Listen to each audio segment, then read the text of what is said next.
Morning, Steve. How you doing, John? Pretty well, pretty well.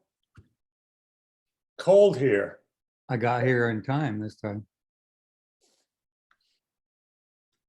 Temperature went all the way down to 30 overnight. Yeah. A lot of snow has melted. I'm pretty glad about that. Good. Actually, the storm did a lot less damage than it could have done. Yeah.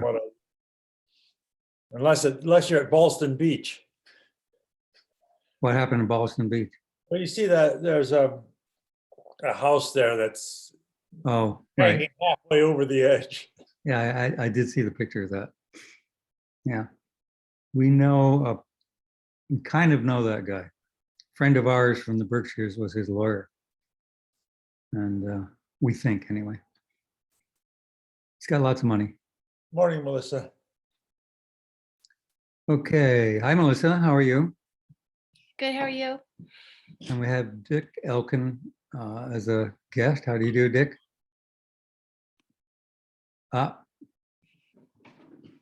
Dick, you're muted. I didn't hear you. Hi, Barbara. Hi. Sonia.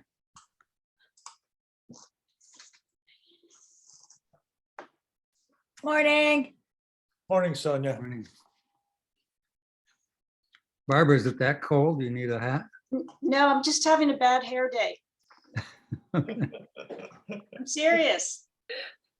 Okay.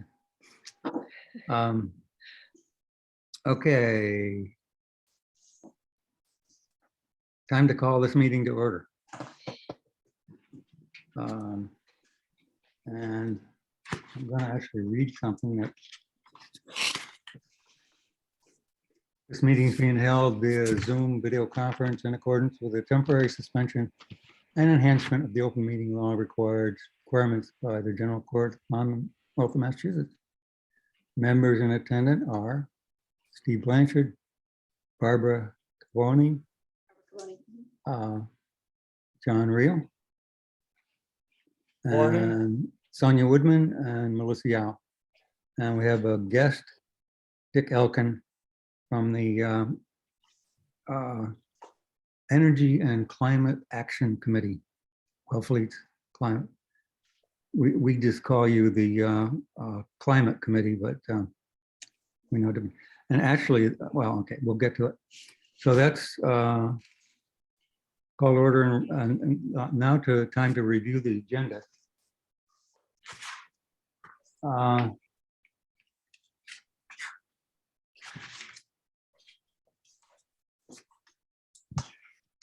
And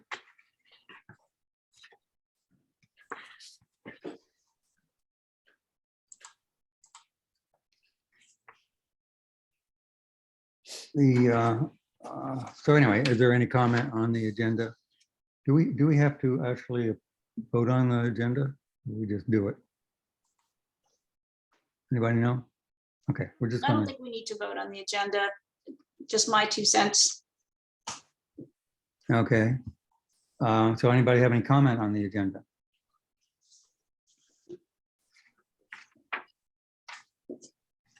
Looks good. Okay.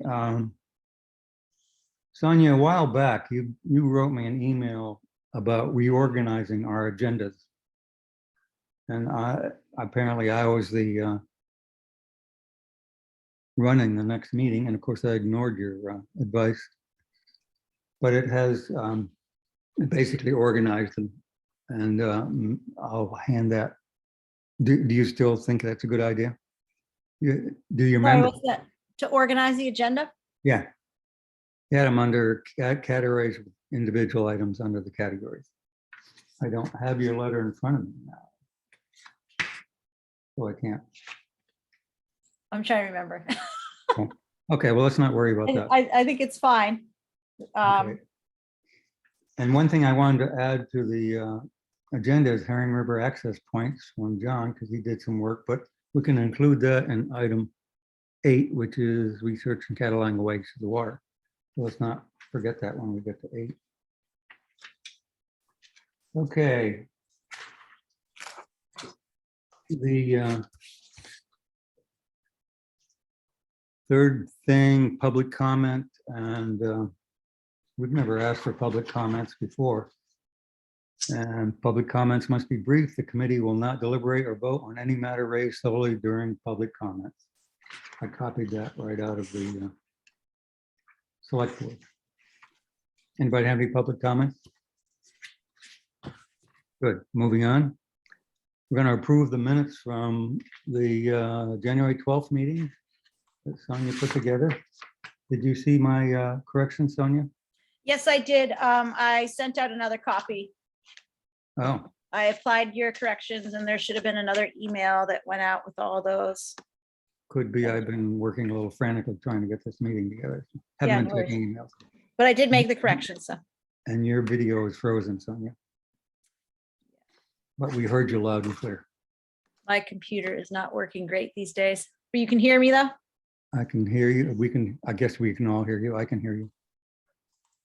Okay. Okay, so anybody have any comments on the minutes from the January 12th meeting? I thought they looked great. Thanks, Sonia. Yes, thought that was that good. looked great, Thank too. you.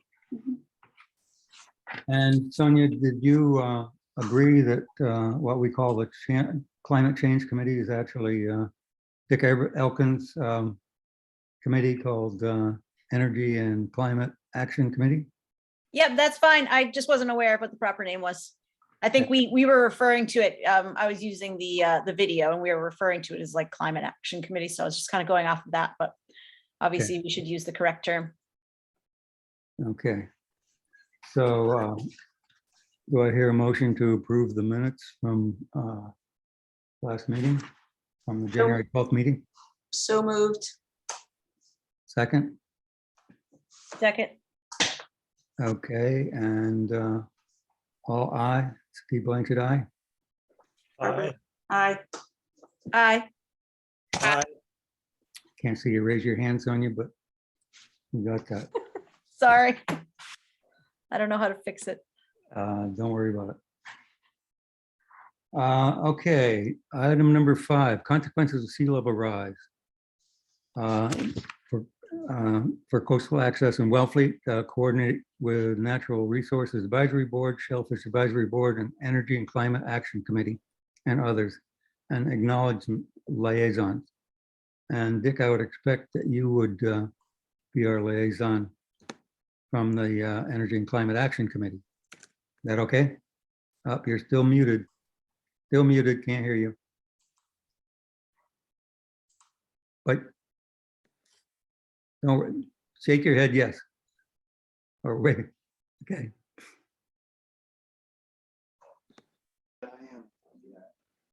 No. Now you're coming through, your microphone isn't on apparently. Try and make sure it's plugged into your computer all the way. Otherwise, just raise your hand. If you say yes, you will be our. Yes, can you hear me now? Yes. Yes. Okay, I just Okay. switched microphones. Okay, Yeah, I am the liaison. good. Well, thank you. And one of the things that you had, I think, John, you had talked about this. Would you like me to give a little The little background? low lying roads workshop Yes. that was put on, I guess, sponsored by the Energy and Climate Action Committee and put on by Cape Cod Commission. So there's a report out. That was December 8th. And if you go to the Cape Cod Commission, somehow you can get that report. And I don't think, what the report that's out there doesn't record anything that was said during the meeting. I think they were just giving a presentation. But you guys were there. John, you were there, and Dick, you were there. Oh, Barbara was there too. So was it a good workshop? Well, look, maybe I can give you a little background and explain how I suggested this be on our agenda. It was a very good presentation on the effect of sea level rise on existing roadways which pass near the harbor. And the work was focused on to what extent they might be flooded as sea level rise takes place. Fair enough. But in terms of what this committee is concerned about, they had nothing, the report did not speak about citizen access, let's say for swimming, or for shellfishermen's access. That's not the problem of the report. It's the way the scope of the report was defined.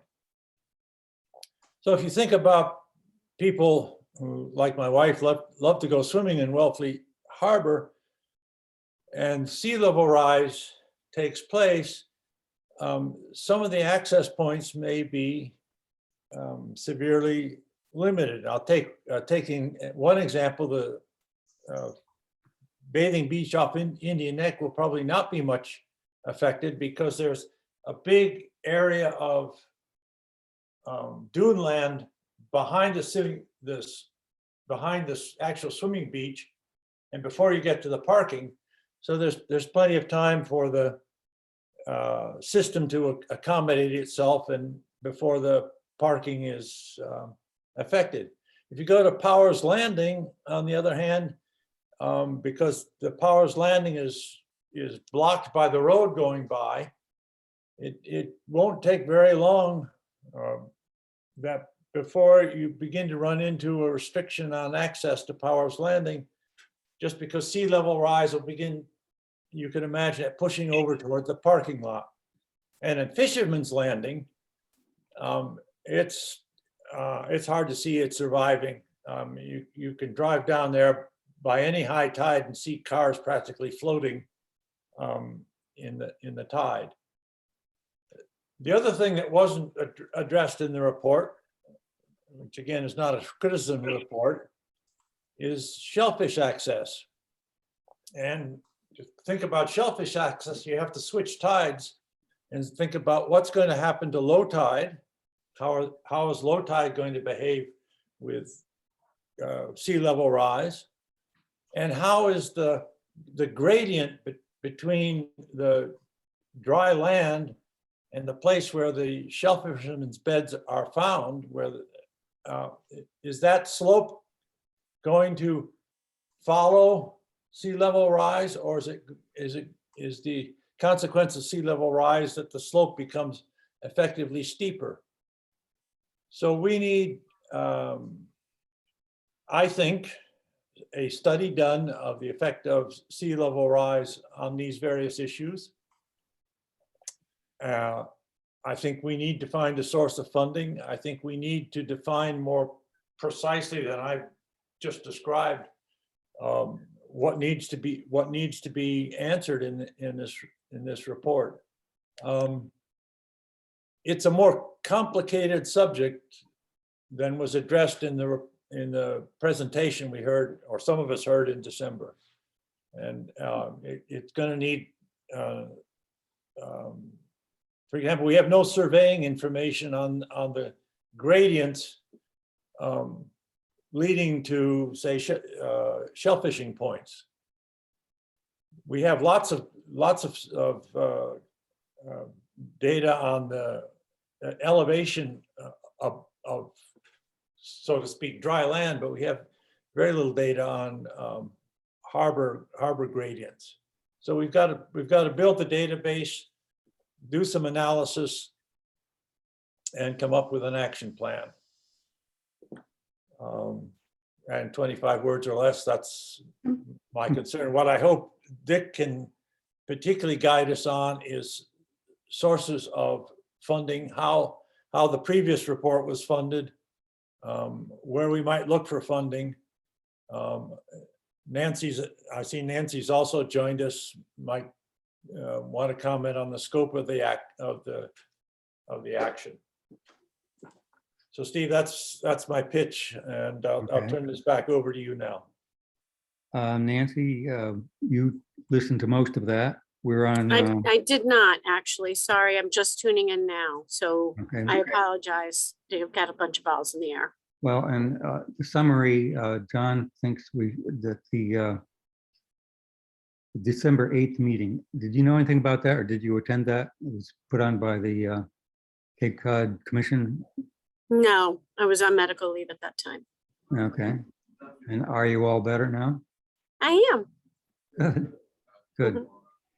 Mhm. John's complaint, we have Dick Elkin, by the way, I also see, on the sorry. meeting. Yep. And he is the chair of the Energy and Climate Action Committee in Wellfleet. So we're kind of discussing two things: swimmers access. In other words, if you want to swim in the bay, you're going to have a way to get there. Mhm. And Powers Landing probably won't last very long. John So I thought? have a little update on Powers. Okay, good. So myself, the DPW director, and Hillary, the conservation agent, we met with, and I'm gonna forget, it's a Cape Cod Commission entity that helps towns. They have federal, I think it's a Cape Cod Commission entity. Anyway, it's an entity that has federal funds to help towns mitigate, I guess, what is it called? Not hazards. There's so many meetings. I'm sorry. I just, anyway, these people work with us to identify areas that are most at risk from inundation. And it has to do with either salt marsh, fish passage, or shellfish resources. So we've identified, obviously, the Herring River project as one that the town could use some financial assistance with. And then Powers Landing is something that we're likely going to try and do this year because it won't cost a lot of money. And I think the town has to provide a 25% match, and then this federal program provides 75% of the resources. So Powers Landing is one of the landings that's going to get a fix for inundation. And That's who's going to head it up that from Wellfleet? Jay Norton from the DPW with this group. And if you give me a minute, I can look it up. Is It's it probably- Towns of Wellfleet and Truro Community Resilience Building Workshop? Summary of No, funds? it's not a workshop. This is it might be, I can look it up if you want, continue, and I can look at my calendar. It's a federal grant program. Okay. And so Powers will be addressed. We've also identified Keller's Corner, Lieutenant Island Road. You know what I don't think I put on there? Okay, was, Google, what alarms are I set? was gonna need it. So, Okay. And one other thing that John talked while you were getting on is shellfish areas.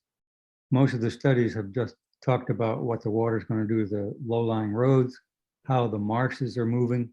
But what it Mhm. doesn't say is anything about how the floor of the harbor is going to change, if it changes at all. mhm. And if it doesn't change, then shellfish may have a problem anyway, because they'll be under more water, assuming the low tide goes up at the same rate the high tide does. And that seems like that's in your bailiwick, Nancy. Yeah, So trying to identify the underwater changes. yeah, John is thinking maybe we should kind of head up a study, get some money for it, and maybe Steve- Dick can help Steve, us. With Go ahead. permission, maybe I could explain to Nancy one specific area of concern, which is that how do you like them apples to Hidla area? As sea level goes up, if the low tide level goes up with it, and I don't know if that's true or not, I mean, we need some science behind that, then what's going to happen is that the grants at the Hidla area are going to be trapped between the rising low tide and the embankment on the beach. And so not in the next 10 years, but maybe in the next 20 years, there will be a loss of shellfishing opportunities there. Maybe. Farming opportunities. What? They might Farm. lose some of their farm area, Yeah, right, right? Like the deeper water farm areas. exactly. Okay, And so we ought to find out, first of all, if that's true, and if it is true, we ought to have an action plan to go with it. okay. Okay, and that's not really in our committee's bailiwick, I don't think. But we have Dick Elkin on the phone now, I guess. And he could help us with funding, since he's kind of seen some of how the Cape Cod Commission works, at least.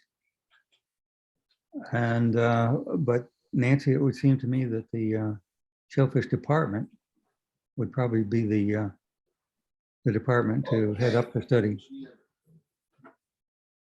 All I right. think we'd probably work with somebody on it. Yeah. Steve, can I make a comment? We are experiencing. Okay, somebody's got, hey, Melissa, you want? was it Yeah, Melissa or something? I just wanted to add to what John said in relation to the Rights of Public Access Committee. I feel like specifically at Omaha Road and maybe even Powers Landing, where there are hard revetments preventing the erosion. I feel like the access points that we have at Omaha Road and Powers Landing may become steeper and steeper, which is an issue with getting off of the beach for these large and heavy trucks.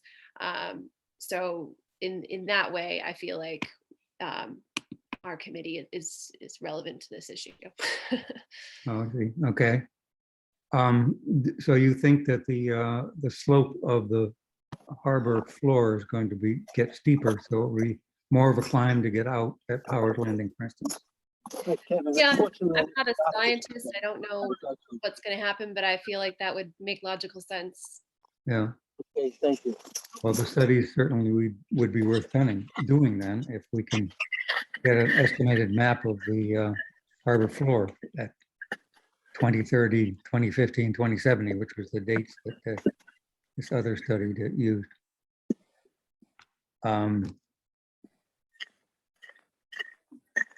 Okay. Anybody else got some? Now it's my phone that's ringing. Okay, everybody's phone is ringing. What's the next step? How do we get a study started? Obviously, it would be something that would have to go before the town meeting. Is it, and it's too late to put anything in for this town meeting? Is that correct? Now oh, okay. I would imagine that for this year, it's Shield too late. I think you'd have to get a lot of, in terms of like, it's gonna, well, John, you can speak to this, right? Like, how long did it take Natural Resources Advisory Board to come up with the, redoing the so-called Curley report? It takes, you gotta have some sort of. Took, 2 or 3 years of work by the committee, and then you have to give the select board plenty of notice to review a proposal that might go before town meeting and agree to put it on the warrant. So I think we have a lot of, it may be, it could be, it should be. I think I find it very encouraging that you'd already taken this initiative, Nancy. So it seems to me that a cooperative effort between your office, the Shellfish Advisory Board, and this committee, we could put together an action plan. We need your help and Dick's help to find the funding. And then I would love to be in a position next spring to go before the select board and say this needs to be on the town warrant. I think in terms of what climate change is doing, we've got time.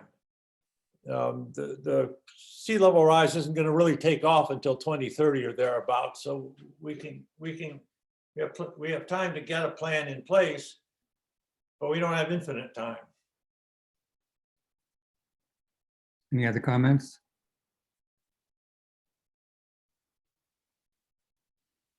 Uh, Do we need a motion to, I mean, that was kind of a long explanation, John. Can you put that in the form of a motion, or do we just say, well, we discussed it and we'll bring it up later? I think the simple thing is for this committee, I'll make 3 suggestions. First suggestion is for this committee to vote that this is the issue of the effect of climate change on citizen and shellfish persons' access is ought to be a regular agenda item for this committee. Second is that we should cooperate with the Shellfish Department, Shellfish Advisory Board, and I'll call it the Climate Change Committee because I can't handle the real name in creating a plan that could be taken to the select board a year from now. And I defy anyone who's taking minutes to get all that done. But That was 2 separate things. You want to make those 2 separate motions? 2 separate. Vote them on. Well, Okay, it's so what's the basically first one? it's basically one motion, which is the content itself, and then B, which is a way to proceed. Okay. Let's have the content. John. Can you put that as a? Motion? I move that this committee undertake a regular, undertake a project to investigate the effect of climate change and sea level rise on citizen and shellfishermen's access to the harbor, Okay. Wellfleet Harbor, to be specific. Do I hear a second to that? Second. And I, Steve Blanchard, Aye, Barbara. got another I. I, I assume you're doing, Melissa, I, Aye. and Sonia, are you there? Okay, we'll take Hi, that. just, yeah, you can put me down as I, sorry, I'm struggling with my technology here. Okay, so it's unanimous. just a caveat, by the way, I didn't mention the ocean beaches at all, and that's because the beach administrator, Suzanne Grout Thomas, and DPW already have been for many years working on that problem. For example, every year we lose a little parking at places like Newcomb Hollow Beach. But what's going to happen and how to adapt to it has been understood for a number of years. But for the harbor and for the bay side, it's more complicated and less well understood. Okay. Okay, so that motion has been made, seconded, and voted unanimously. And then we just understand that we'll work with the Shellfish Department, Shellfish Advisory Board, and the Climate Change Committee to help with implementation. Okay. I'm not sure you're still on, Dick, but thank you for being here. I will contact Dick to get his input. Okay.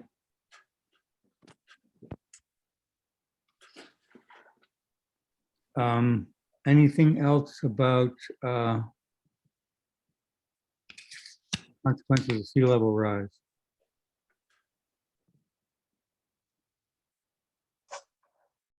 We're ready to go on to the next item, which is Lieutenant Island Heron Point Road Survey.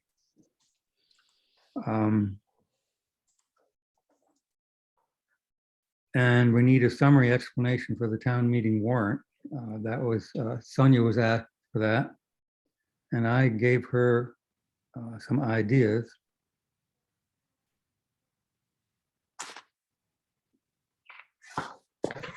And I can read what I suggested. I suggested, RPAC is working on acquiring enduring access to water off the northeast corner of Lieutenant Island near the boathouse. Current access is over what we have been calling Heron Point Road. However, aerial maps show the path used does not coincide with the actual Heron Point Road.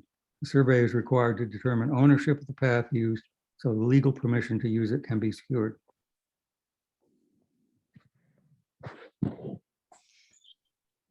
Yeah, Nancy, go ahead. Yeah, I might say, for all citizens of the town of Wellfleet. okay. Sonia, Um, okay, I agree. I would add as well that it's already being used by the general public, and we're simply securing that right to continue to do so into the future. And also that I think the knee-jerk reaction to that might be, we don't need a survey. Satellite doesn't say anything, there already is a survey. So if we can add something to the effect of the existing survey appears to potentially be out of date or something like that. Yeah. And is this the thing where, this had been registered as a town landing, but then something didn't happen? And I don't know whether we want to refer, or you want to refer to something like that. Like in the past, this wasn't done correctly.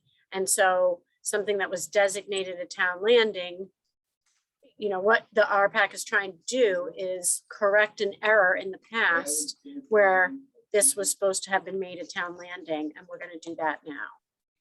I don't know, it was town landing. I think they were trying to make Heron Point Road a public road. They voted on it, but didn't do It was- something afterwards. Was that right, Melissa? That was, It was attempted town landing, and it actually was the naming of the town landing was used in order to secure funding from the state to rebuild Lieutenant Island Road. So the town tried to do the town landing and didn't do it the right way. So I think Nancy's argument is a great addition. Okay, so it's continued. Remote set areas.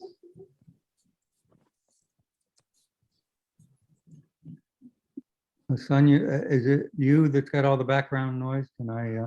It's me. I'll mute. Oh, okay, sorry, Nancy. Okay, so who's going to take the job of trying to put together this summary, starting with what I put and then the comments from Melissa and the comments from Nancy? I'd be happy to. Okay, Melissa, that's great. And how much time do we have to put that together? Does anybody know? I mean, it sounds like the warrant is in, and by the way, we have a conflict on what the number is, either 28 or 29. So I'm trying to find something on the website that says when the warrant closes. Well, we aren't adding a warrant. We're simply Oh. changing the description of a warrant. Oh, okay. I'm just wondering if we have, how much time we have, This must and be. if we don't have time. I'll send an email. Let me just see. Okay. If we don't have time enough before our next meeting, then we're just going to have to do it. And Melissa, I think you've probably got enough information to be able to put together a little summary. Would we have to meet about that again? I mean, didn't we just discuss it? Couldn't we just, at this point, send in a description? Well, that's what we're talking about. Who's going to put together the description? Right. mean- So if this is gonna do it, all we're really doing is just adding to the paragraph that you already stated. So I would think, with a couple additions to that, that should be ready to go, right? Because it's just a description. Yeah, well, yeah, a little summary description to entice people in town to vote for it. Right.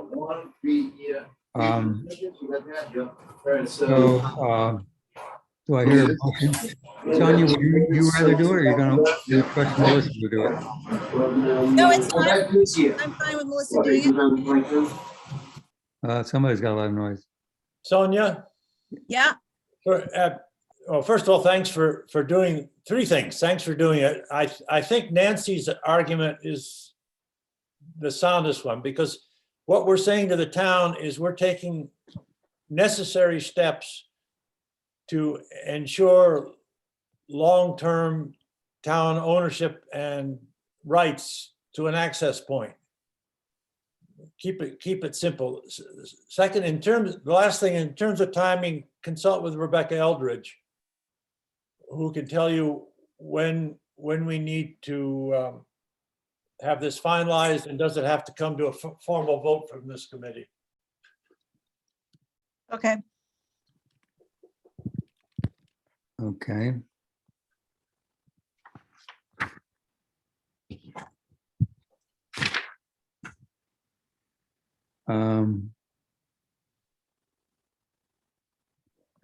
Okay, I guess that takes care of agenda item number 6. Any other discussion about that? And did we leave it that Melissa is going to try and put it together? And Sonia, you're going to check to make sure how much time we have to put it together? And Yeah, if we have yeah. time enough, if we have time enough, we can vote on it in the next meeting. Sure. Okay. We don't have to do a motion on any of that stuff, right? We done with agenda item number 6? And Dick, we wouldn't mind if you left us right now, because I don't think any of the rest of us have anything to do with energy or climate, but you're welcome to stay.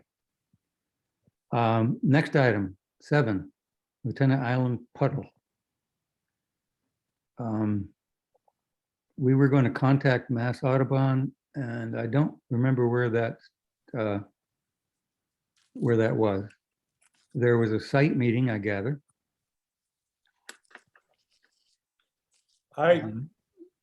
Steve, And- Yeah, go ahead, Don. I talked with Melissa, the Mass Audubon Melissa, this morning. Mhm. And she's pretty skeptical, to put it mildly, that we could get a Conservation Commission approval even for this new proposal. And I think her reasoning is based not only on the messages that we heard the first time we went to Conservation Commission, but understanding some of what's behind that, because what you're talking about is, what we are talking about is remediation of a problem on a harbor front or seafront access. And what the Conservation Commission is trying to do is to enforce a plan which stops for abutters who happen to have a cliff in front of their house from interfering with the normal seafront processes, which require some sort of replenishment of any loss of seafront if they armor their dune. We can all think of examples where this has happened. Mhm. So the sum and substance is that she, I think, is skeptical. She would like to help, but she's skeptical that not Audubon would reject the idea, but the Conservation Commission would. And I guess, having thought about this, I think we're sort of back to where we really ought to brainstorm some other ideas. maybe somehow there could be a process to fund carts, for example, that you could pull. I think the Conservation Commission would approve, or Melissa's opinion also approve, a one-time use of something called bank sand, which is what they recommend for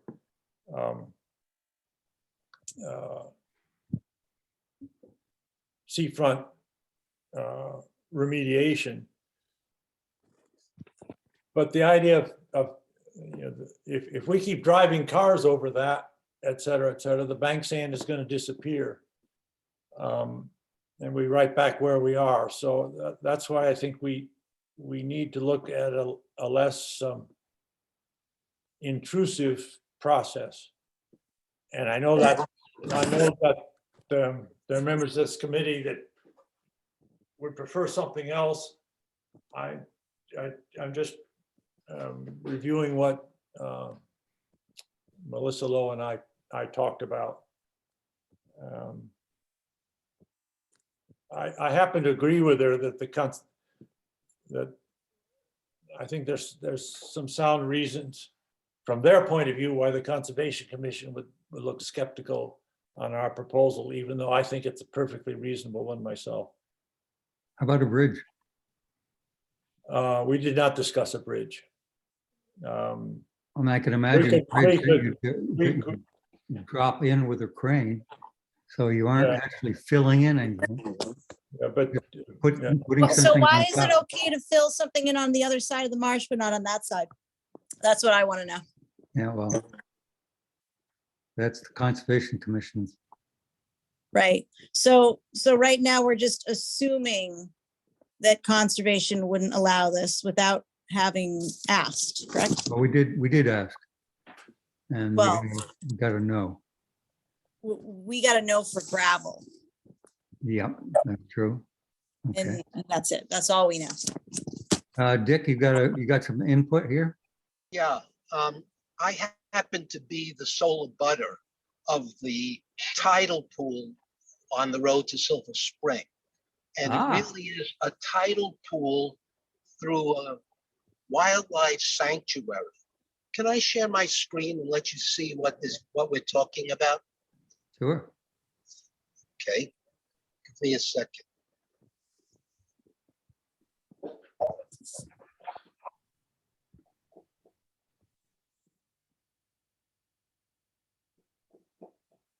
Are you still there? I think we may have lost, I hope he's okay. may have Yeah. driven off the road. Okay, Dick, we've lost you. So if you don't get back on soon, we're gonna mush on. But it's good to know who owns that property adjoining the puddle. You didn't call it a puddle, you called it something else.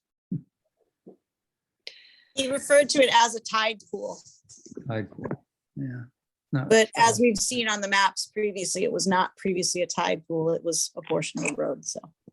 yeah, well, unfortunately, it probably got bigger because we were driving through it. I think it's awfully. I disagree with what the Conservation Commission said. This did not occur by normal tidal processes. I think the fact we drove through it accelerated the process. Yeah. Can I ask you a question, John? Melissa Lowe may be amenable to a one-time fill with sand. Is that what you're saying? I think she would be. I think the Conservation Commission would be to this bank sand because they've approved that elsewhere.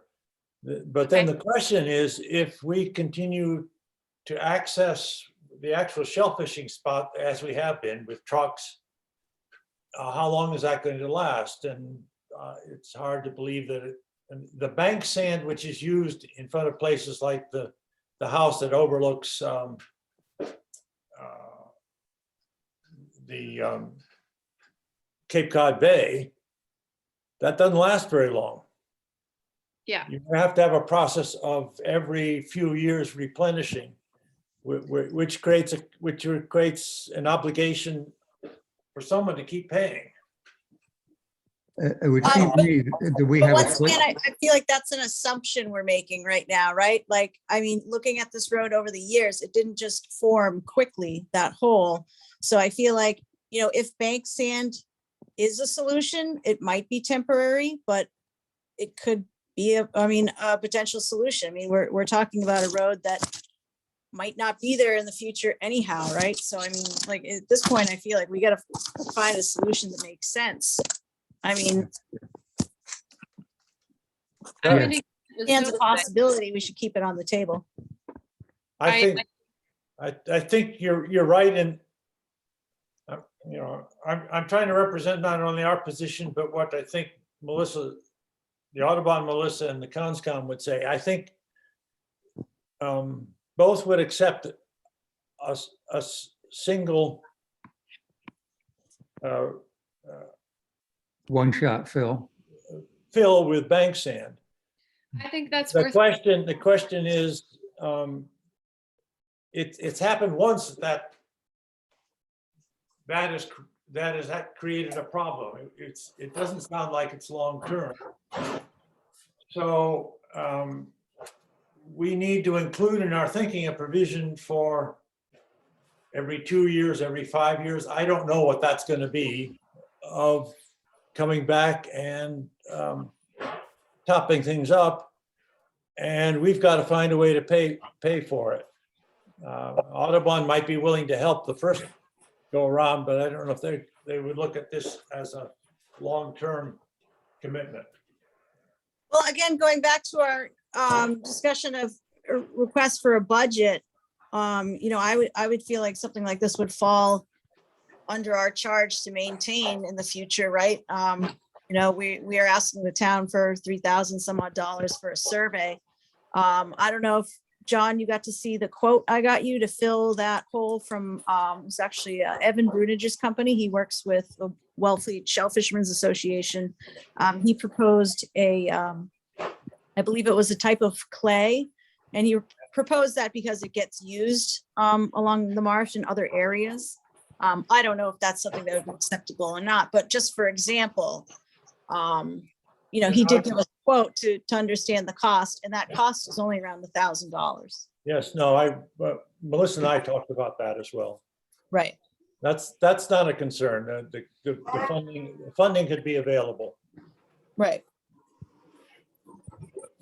So the next step is to go in front of the Conservation Commission again with a revised plan. I Filling- think it's worth asking Melissa to attach something. It looks like Nancy might want to say something. Hi, Nancy, you got your hand up. Hi. So I wondered whether I remember correspondence between, I think his name was Steve Wood, maybe, on Lieutenant Island, and he's the one who's in charge of the roads and goes in front of the Conservation Commission to renew their permits.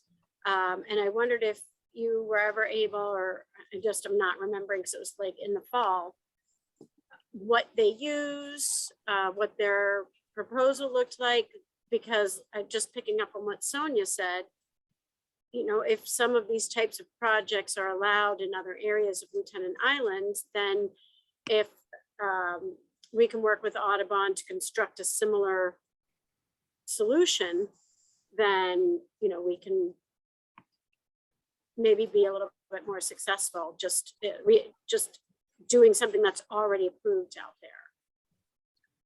Right. So that email we can pull up. I want to say it was like a combination of some sort of gravel.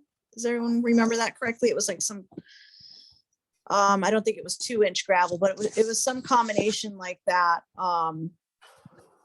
You know, so I suppose maybe if we try to figure out a few different materials, say the bank sand, say the clay, and say this other material, and, you know, is there a way we can try to figure out which one would be acceptable and then go from there, I suppose. Also what the DPW or whoever is in charge of Old Briarcliff, what they have used in the past.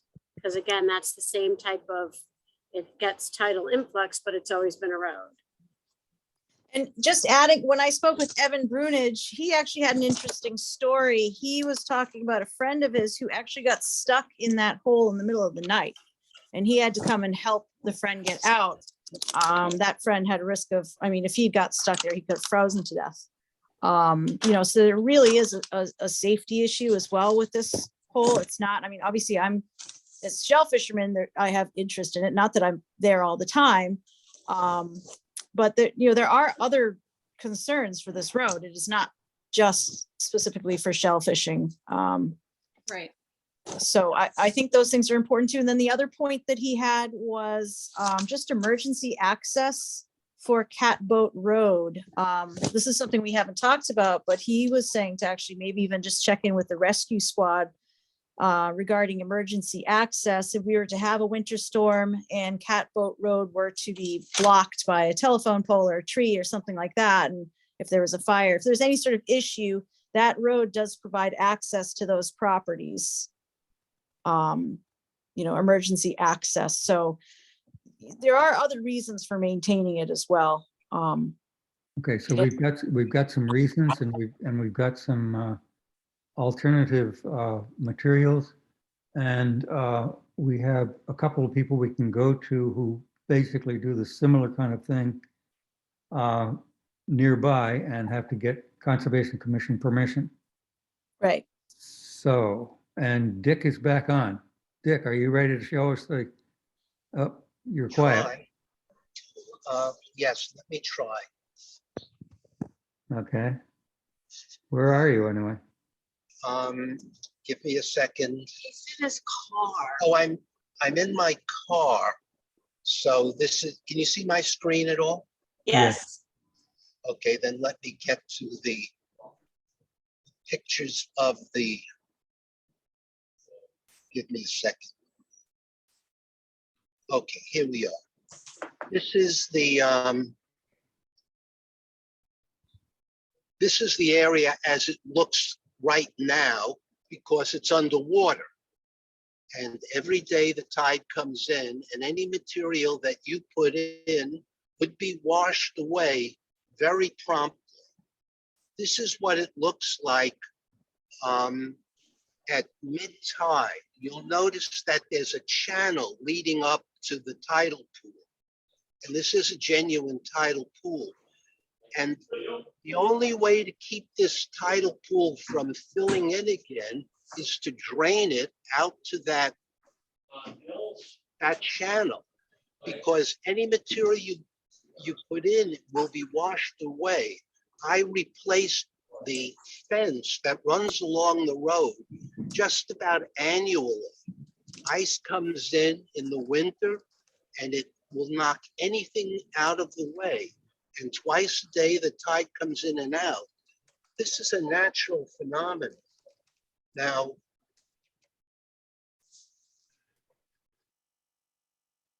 We lost your audio. We're seeing a video. Well, the gulls like it anyway. Yes. Well, the tide comes up over Lieutenant Island Road as well. It does. Maintained. I hate to be a naysayer, but I think we have to be careful about using the word road. We use it as a road, but I think legally it's a beach. And I think that's how the Conservation Commission sees this. So they may say, if you want to maintain a road, you can do one thing, but that doesn't necessarily apply to a beach. I say I don't like to be a naysayer, but I think we have to be careful about our terms. Yeah, and Nancy, I think you can speak to the importance of the access to this road for the Shellfish Department as well. Are you there? Yeah, I am. I mean, yeah, of course, we have to go there every day on patrol from September, from October 1st to May 31st. It's only open from October 1st to May 31st.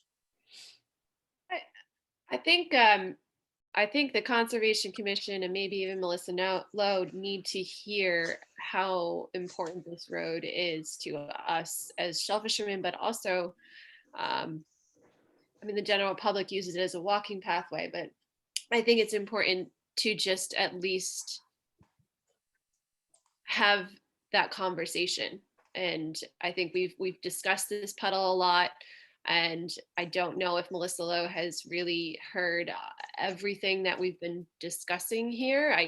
I spoke with Mark Borelli. I don't know if she knows that he thinks that it actually could help us restore the marsh. I think she needs to hear these things. I think the Conservation Commission needs to hear these things. So I don't know where we go from here, but I think it's important that we keep going.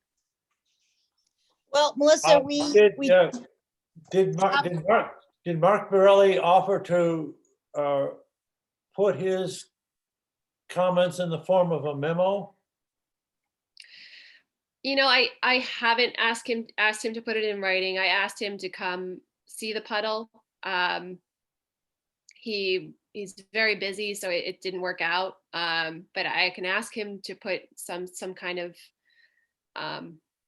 memo in. That could be a very useful argument in front of the Conservation Commission. We could say that it's not simply a question of a shellfisher person's access, but if he believes it would actually benefit the marsh, that's a strong argument. Could you tell me how it would benefit the marsh? I don't know. I want to see Mark's memo. he had mentioned sand replenishment. Yeah, This is he an said, area- there are scientists from the national park that have studied the area and found that the marsh is at risk of losing sediment, and adding sediment could help restore it. He said he doesn't know the area intimately, but from a perspective, it's potential. This is an area where sand is aggregating. It's a place where sand is flowing in. The vegetation on the dunes is all 50 years old. It's not losing sand at all, and it's not at risk at losing sand. There's mature vegetation everywhere on that dune, and the sand is aggregating. What Mark Borelli said. Look at the flow. If you understand the flow of sand, it's coming in from the south at that point, and it's not going anywhere. So the marsh is not at risk from losing sand. Marsh is probably rising then. Yes, it probably is, except that sea level's rising faster, probably. Yeah, well, that's what marshes do when sea levels rise. There are scientific studies that say that the marsh is losing sediment out there. I don't have them in front of me. I was told them by Mark Borelli, and I'm not going to say they're coming okay. from me, but I think it's worth looking into. You could be talking about the marsh in general, but in this specific area where I've lived for 22 years and observed it on a daily basis, the marsh, the sand is aggregating, and you can tell that because there's mature vegetation on the dune. The vegetation is tens of years old. It isn't losing sand. In a dune that loses sand, and the dune that loses sand, you have new vegetation all the time. You don't have 10-year-old and 20-year-old vegetation. The study that was done in Silver Spring Harbor. Well, that's somewhere Right, else. and we weren't talking about the dune. We're talking about this one tidal pool that we're trying, the Lieutenant Island puddle, as you call it, not Silver Spring in general. Okay, we have a difference of opinion. And I'm gonna, can you get me off your share screen? Oh, Yeah. I'm sorry. Okay, great. So Dick, we're going to have to include you and your comments on anything that we go to the Audubon with in terms of this whole. And we'll get the expert Mark, what'd you say his name was, Melissa? Mark Borelli. How you spell? Borelli. Sounds as though, from what Dick said, that we would need a site visit with Mark before he finalized Yeah, any specific comments. and get Dick included in the site visit. Yep, good point. He doesn't have to go very far to get there. Okay. But just, I'll make one last point and then be quiet. I think we should ask the question, if we were allowed to put sand in there once, are there ways of accessing the shellfish points which would be less likely to recreate the problem we have right now, such as using a sled or something like that? Right, but the whole point in having that access is that whole area to work is so vast. It's very difficult to work as it is. So to maintain some form of access for fishermen, I feel like is extremely important. That's probably one of the only access points that gets you fairly close in on that harbor, as I've shown the whole committee on a site visit. You start taking away access out there, people stop going out there, and then, that's already been an issue throughout town.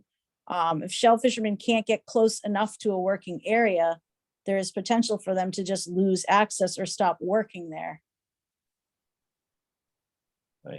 On top of I'm sympathizing with that, Sonia. I'm just trying to ask us to try to think of alternatives. No, absolutely, and I appreciate that, but I think the charge of this committee is to maintain access, and this is an important access point. Both for the shellfish department, for the general public, for shell fishermen, for multiple reasons. And I feel like, coming onto this committee, this was the first task that I felt like we were meant to solve. And, we're over a year later, and I feel like we're back to square one here. So. Melissa, can you get Mark to go see that site and see if it makes any difference to him what it is? Or should we do, as a committee, get Mark and Dick and us together as a site visit? I think Mark is a piece of the puzzle. I think that the larger picture here is bringing together all of the comments that have been made here, and making sure that conservation and Melissa Lowe are aware of them. I can certainly give Mark another call and ask, but I don't know what's going to come of it. And I think we have a lot to say that I feel needs to be heard. Did we revisit that document that you started, Melissa? I think That that's one I think written word may be more impactful. Yeah, or we can even trim it down a little bit. Let's just kind of like try to be as concise as possible and just, raise our concerns, and I think that's important. I feel like this is something that seems like it should be able to be solved quite simply, but it's turned into a really complicated thing.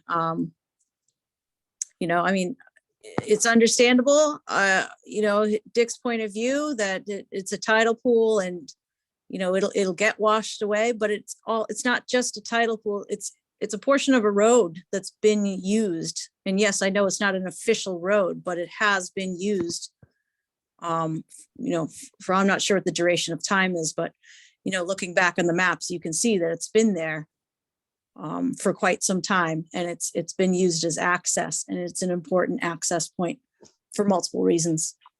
You know, and if that's something that can be solved with some bank sand, I don't see why we wouldn't do that. Melissa, the report that you two were talking about, is that something that this committee has seen or not? Just something you No, did yourself? It was just something that he had mentioned to me. I think Nancy has her hand up. Nancy, you do? Do. Ah, Hi, can I share my screen for a minute? sure. So I'm sure you guys have all seen this. This is the Cape Cod Commission chronology viewer. And here can you see my cursor? Yep. Thanks for putting this up, Nancy.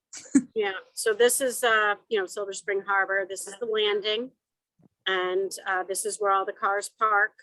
And I think Dick's house might be this one here. Anyway, or it might be in here, I'm not sure. I know it's like the second or third house in. But anyway, here in 1971, clearly a road. So I have to move my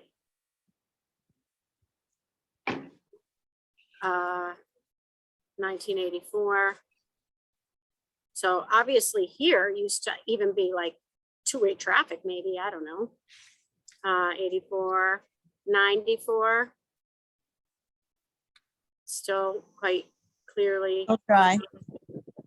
2002, still clearly the road. And then in 2014, this is when you start to see the little bit of washout there. Right, and Or- speaking to Jim Falcone, he said that this has been kind of like a 15-year thing, you know? So again, to that argument that bank sand might wash away just in a couple of years, I don't think that's necessarily true. What you can see from this chronology viewer is it's taken quite a bit of time, right? With the water level coming up twice a day, as Dick said, it's still taken quite a bit of time for that depression to expand into what it is today. Yeah. I think that you're just looking at photos at different levels of the tide. And I haven't noticed that much change over 20 years. It's always been a puddle. We've put our kayaks in and the kids have kayaked around in the puddle when they were, you know, they're 16 now. When they were 4, they were kayaking in that puddle. So that would have been like 2002 or something. And Yeah. did you buy in 2000? I mean, so it looks like maybe right there it was starting to form. It 1994 definitely was not there. maybe not 94. By 99, it was there. That's when we bought the house. So I'll stop sharing. It just was interesting to me. I love this chronology viewer. Right, and I guess what, you know, if this is something that can be solved with some sand, I don't think this is necessarily something that's gonna wash away in a couple of days. The rest of the road hasn't washed away. Okay. Right, and Well- like you were saying, Dick, as well, like the dune itself isn't washing away, correct? You said with the vegetation, it's been there a long time, so. It's been a while, but Bob Prescott and I talked about it, and I offered to buy a load of sand and put it in the puddle about 10 years ago to make it passable. So I know that it's been around for 10 years and it's been an issue for 10 years. And Bob said he'd get back to me, and then he never did. So I suspect he was not that interested in my putting some sand there. Because I'm not opposed to letting people drive down it. I just don't think it will work. Bob, who was it that you talked to? Bob Prescott, it's Melissa's predecessor. Oh, right, Audubon. Just to clarify the conversation I had with Melissa Lowe at Audubon, she would not be opposed to going to the Conservation Commission with the bank sand proposal. The concern that both she and I had is how long is that going to work? And that would be your concern too, Dick, right? Yes, I'm skeptical. I'm not concerned. Okay, I Well- don't really care if you put it in. I'm just skeptical it will last. But you wouldn't object to us putting it in. No, I would support the following. Let's go ahead and propose this. I think that bank sand is used elsewhere. The Conservation Commission has approved it. But let's set it up as a trial so that we monitor sort of year by year what happens. So we can understand maybe through doing that, and maybe with some help from someone like Mark Borelli, we could construct a longer term solution. Help people today, but try to put in place something that would be useful longer term. And maybe what would be useful longer term is every 3 years put in bank sand. I don't know. Yeah, I think it's also important to note that this is used, like, I understand the concern for vehicles driving. Probably the only vehicles that drive there consistently would be the town trucks, right? Shellfishermen are there, but they're not there on the daily basis, right? Just depends. I mean, you could have a year where shellfishing there is great. You can have a year where maybe it's not so great. Maybe you access from a different area. So it's not driven through constantly. And I think that's important to note as well here, right? Like if this was like something where people are driving back and forth every day, I can see where, maybe sand wouldn't work, but it's not driven through that frequently. Could the question for Nancy, could there be either a limitation of licenses of people allowed to use that road, or some control over the amount of use or the nature of the use that might help to preserve a ad hoc solution? Not the way the regulations are currently written. You'd have to change a regulation. I think it would be denying access, Audubon areas accessible only on a first come, first serve. And then you would maybe, because the commercial people would get there first because they tend to get there a lot before low tide, and then any recreational people couldn't get in. Doesn't really sound fair. Okay, bad idea. We gotta toss everything out there. Absolutely. I don't. It just might be, I don't mind. access Nancy. is hard to meter out. Right. And that was another concern from Melissa as well, from Audubon, is that, we kind of discussed that on the other side of the marsh, just regarding that hole in front of Lori Rutherford's house, and we were saying, could you limit the amount of passage of vehicles? Well, Audubon, it is their land and they support access. So they're not really on board for restricting, you know what I mean? Like it's an area that they allow people to pass through. So. Okay, how about a motion to fill the hole with bank sand and go before Audubon to get their permission, and go before Conservation Commission to get their permission. And we'll worry about finding the bank sand later. That work? I think the motion I have in mind would be to get permission to use bank sand on a trial basis and monitor carefully the consequence to see if we could find a longer term solution. I'm saying put it forward as a reasonable experiment, which it is, because we don't know the outcome. Are you posing that as a motion? Yeah, I'm just rephrasing your motion a bit. Okay, got a second? Second, John, do we need to have Melissa Lowe on board? Audubon and Conscom have to approve. So we would be proposing this as a committee to Melissa first.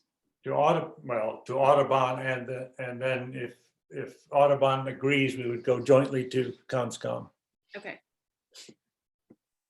So would the steps here involve revisiting that document that Melissa had created just regarding the importance of the access there? Would we be like revisiting that document, cleaning it up, sending that to Audubon with the proposal for sand as a fill? Yes. Yes. And that the same document may be amended after we talk to Audubon would be used before Conscom. Okay. Any further discussion on this motion?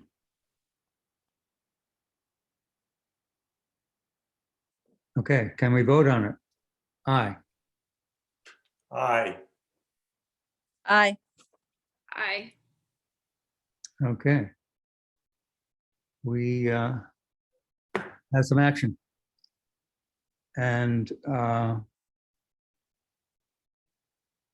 Melissa, you have kind of got some kind of a document put together that you could amend to mention bank sand and have it ready for Audubon and Conscom, or Audubon at least. Sure, I can clean it up. I'll probably shorten it quite a bit.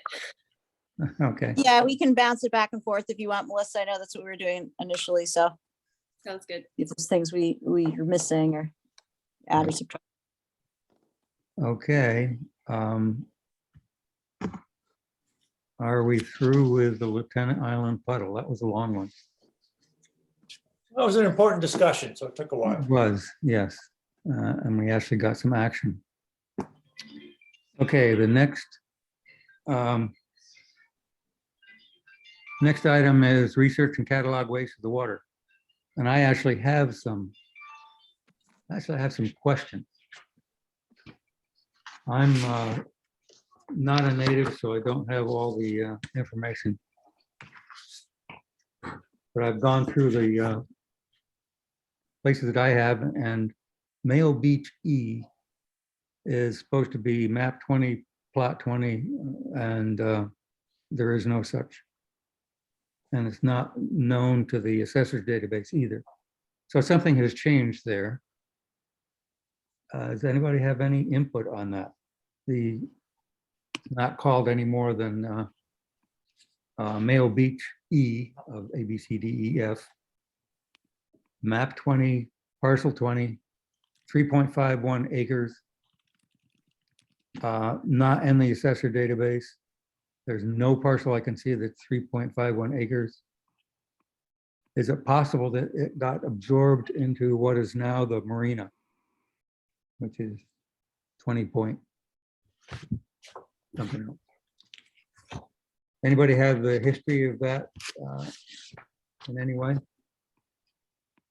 Steve, when I run into questions like that, I tend to go immediately and contact Nancy Vale, who's the town administrator.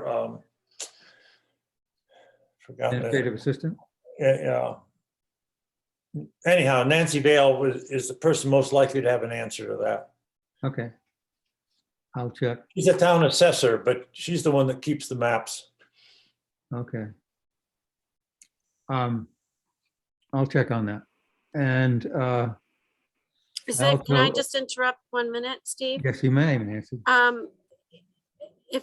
Did you go on to the GIS map for the town by any chance? I was just using the Atlas map. Okay, hold on. Can I share my Sure. screen for a minute? Yeah. Because I'm not understanding where you're talking about, so bear with me. Well, Mayo So, Beach, A, B, C, D, E, F. I know, and I don't remember where those are. Do you have a scent along here? No, I don't, because I can't find it.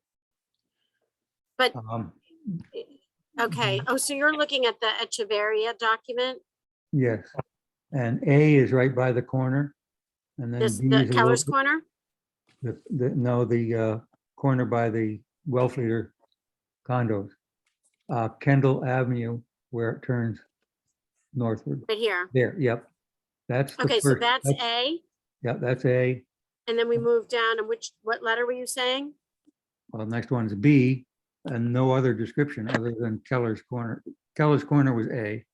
B, C, Okay. D, E, F don't have any descriptions. They just have map and parcel numbers.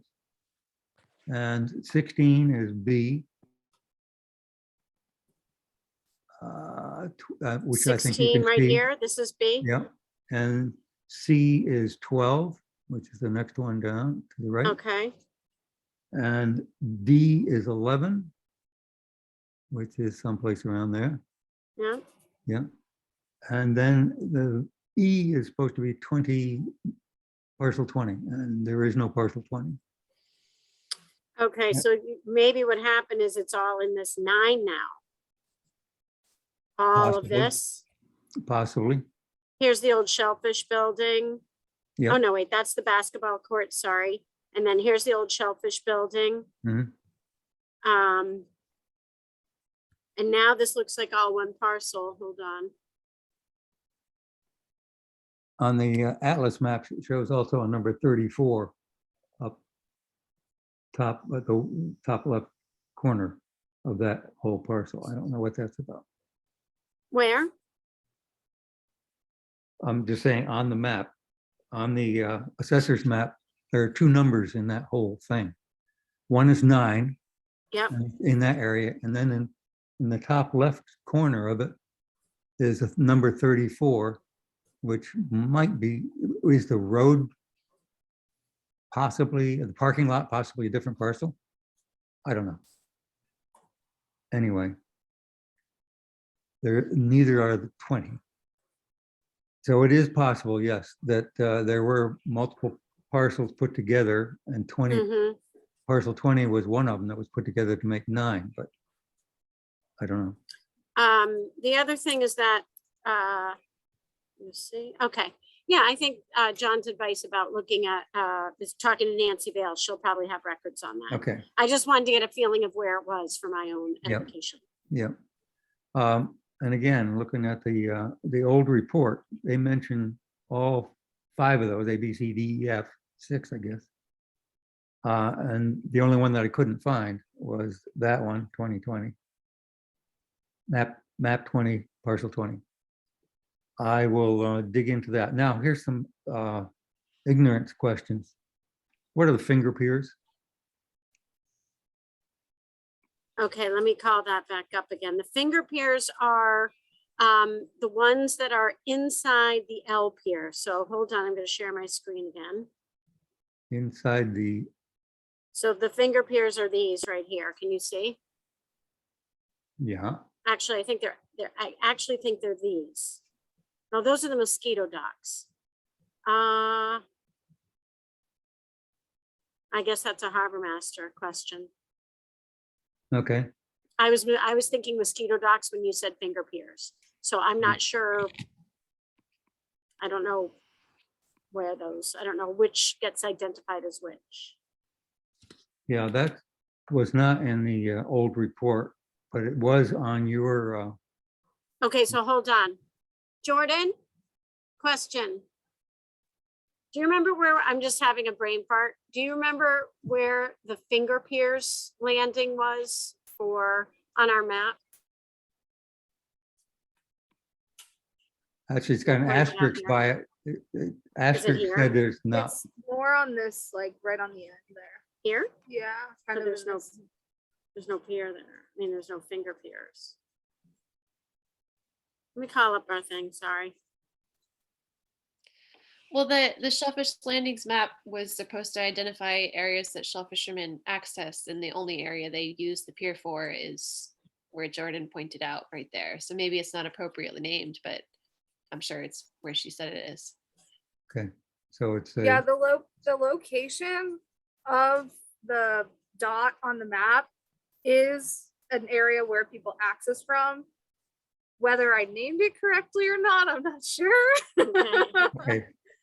So Melissa, you're saying that that lower right, I guess the southeast corner of the main pier is where shellfishermen go. I know that That's not abandoned. visible low tide land there, Yeah.